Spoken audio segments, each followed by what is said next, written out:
Continue with Senator Erwin Tulfo. 2 minutes. Thank you, Mr. Chair. Thank you. 545.64 billion pesos of flood control. This is nothing less than a grand robbery of our nation. Sa salitang kalye, pagnanakaw to the max. DPWH officials, contractors, and their cohorts in public office need not explain anymore because we already have an answer why year after year flood waters still drown our communities while their bank accounts are flooded with taxpayers' money.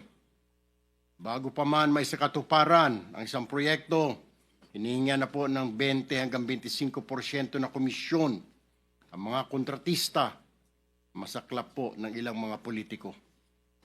Yan po ang dahilan kung bakit substandard o palpak ang mga proyekto at karamihan ay ghost projects na. Ang sistemang ito dumadaan mula sa politiko, undersecretaries, regional director, district engineer hanggang sa project engineers.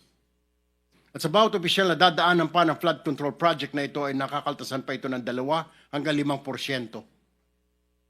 Halimbawa, kung ang proyekto ay pinondohan ng 100 milyon, nasa 40 to 30 milyon na lang po ang halaga nito pag nagawa na dahil sa mga komisyon o kickback simula sa itaas hanggang sa ibaba. At kadalasan ay ghost project na lang ang flood control. Let me ask, sino-sino ang kumita habang libu-libong Pilipino ang nalulunod sa baha?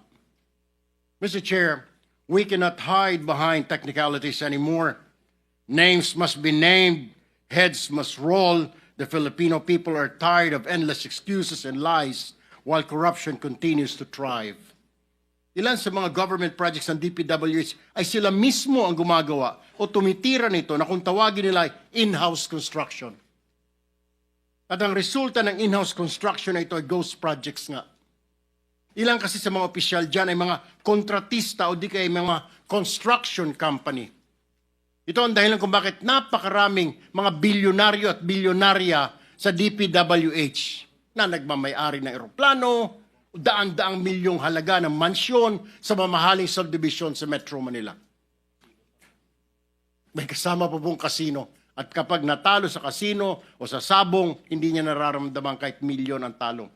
This committee, Mr. Chair, must not only expose the truth, but also ensure that those guilty are punished, whether they are past or present officials, contractors or protectors in higher office. Kung may nakinabang dito, hindi po ang bayan, kundi ang mga magnanakaw sa pamahalaan. And today, this Blue Ribbon Committee, Mr. Chair, shall make sure that this is the day of reckoning. Tamaan na po ang tamaan, kaibigan, kasamahan, kamag-anak o matataas na opisyal. Justice must be served. Maraming salamat, Mr. Chair. Thank you, Senator Erwin. Sabi mo, names must be named. Sana sinabi mo na yung mga pangalan ng mga politiko eh. Pero may oras ka pa naman, maya-maya ng konti. Kung may listahan ka dyan, banggitin na natin lahat ang mga dapat banggitin.